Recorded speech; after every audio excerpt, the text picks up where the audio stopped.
All right, let's jump right in. For the next few minutes, we're stepping out of the day-to-day operations and into the control room of your most valuable asset, your own mind. Think of this as a briefing on the single biggest competitive edge you can have, learning how to master your own internal operating system. This quote, it really cuts right to the heart of it. The biggest invisible thing holding you back isn't in the market, it's not your competition, it's in your mind.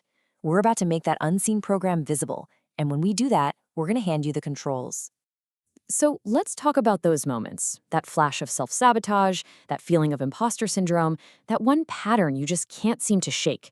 Look, these are not personal failings. They're basically predictable glitches in what is otherwise a really high-performance system. They're bugs in your code. And today, we're going to learn how to debug them. To make this real, let's talk about Mark. Now, Mark is a composite of leaders I've coached.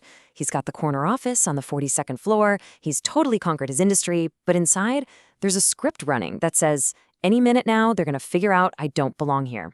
And that's not just a passing thought. It makes him overwork, and it cuts him off from his own team. And the diagnosis here is absolutely critical. Mark's problem isn't skill, it's not drive, it's a software compatibility issue.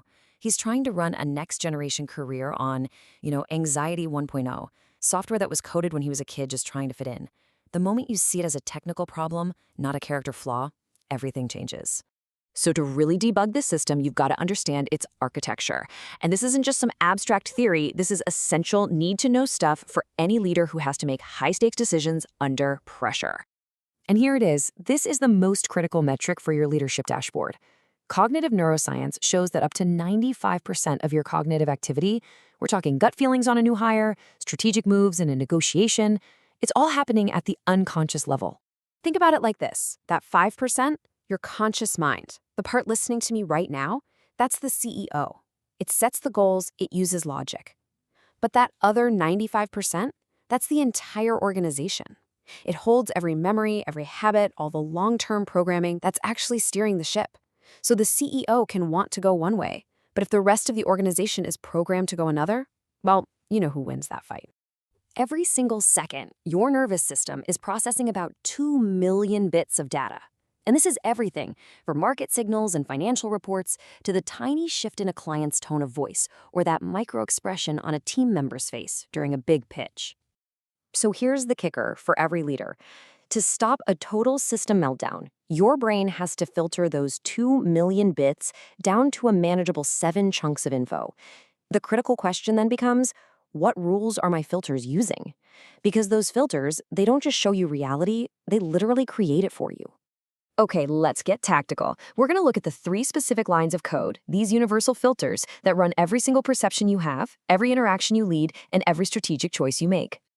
These are the 3 core functions of your mental software: deletion, distortion, and generalization.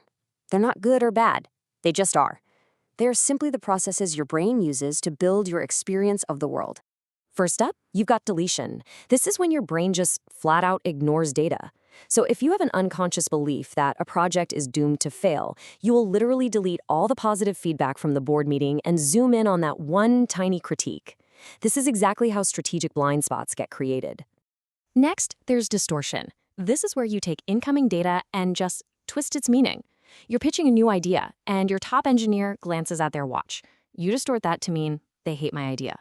But in reality, they're just worried about making their next meeting. That one little distortion just changed your strategy, and maybe even your relationship with a key player. And finally, we have generalization. This is how we cook up those limiting beliefs. You lose one important negotiation, and your brain creates a brand new universal rule. I'm not a good negotiator. Now, that single data point has become a program that triggers anxiety and affects your performance in every single deal going forward. So, the big question is, how do we catch these filters in the act? Okay, let's pivot from the theory to a really powerful diagnostic tool you can use to see these patterns as they're running. We're going to run a debugging process because the very first step in rewriting your code is just to see it running objectively. This is the thought audit. It's simple. For the next 48 hours, don't try to change a thing. Just notice. When a limiting thought pops up during a high-stakes situation, just label it. I'm going to mess this up. Ah, that's a generalization. He thinks my plan is weak. That's distortion. Just by noticing and labeling, you start to separate yourself from the program. You go from being in it to observing it. Okay, finally, let's pull all of this into a master framework, a tool for navigating those really complex situations. Like mergers, tough negotiations, or big organizational changes.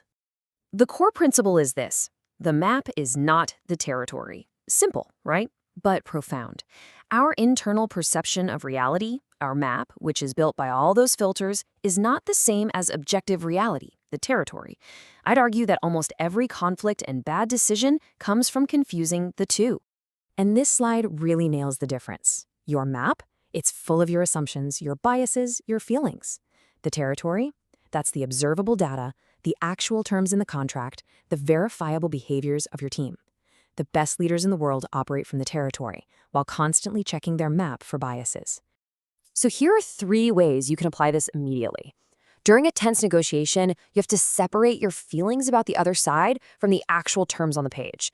In a team conflict, you distinguish your interpretation of what someone meant from what you actually saw them do and say. This discipline alone gives you an unbelievable strategic advantage. So I'll leave you with one final thought. If your internal map, which is full of your unique deletions, distortions, and generalizations, is not objective reality, then the most important question becomes, whose map is actually driving the strategy of your team, of your entire company? Is it yours? Or is it one you were handed years ago? That's the upgrade that's truly worth making.